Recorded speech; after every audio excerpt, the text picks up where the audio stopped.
আবৃত্তি করছি সুকুমার রায়ের রচিত ভয় পেও না কবিতাটি।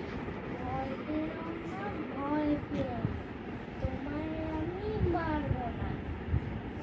সত্যি বলছি, মস্তি করে তোমার সঙ্গে পারবো না।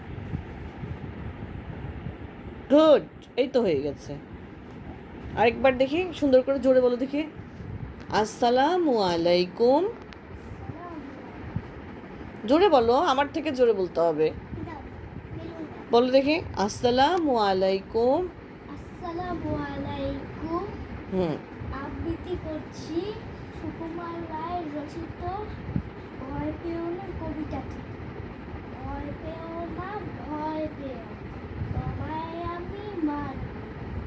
সত্যি বলছি, কুস্তি করে তোমার সঙ্গে পারব না। গুড, একটু স্টাইল করে বলতে হবে তো। আসসালামু আলাইকুম, একটু স্টাইল করে বলো দেখি। আসসালামু আলাইকুম। আবৃত্তি করছি সুকুমার রায় রচিত ভয় পেও না কবিতাটি। ভয় পেও না, বলো। ভয় পেও না, ভয় পেও না, তোমায় আমি মারব না। সত্যি বলছি, কুস্তি করে তোমার সঙ্গে পারবো না। ঠিক আছে, আজকে এতটুকুই থাকবে। আজকে প্রথম ক্লাস, আজকে একটু পড়লাম আমরা, এর পরের দিন বাকিটুকু আস্তে আস্তে এগিয়ে যাব। হ্যাঁ, কেমন লাগলো ক্লাস করতে? ও মা অজ্ঞান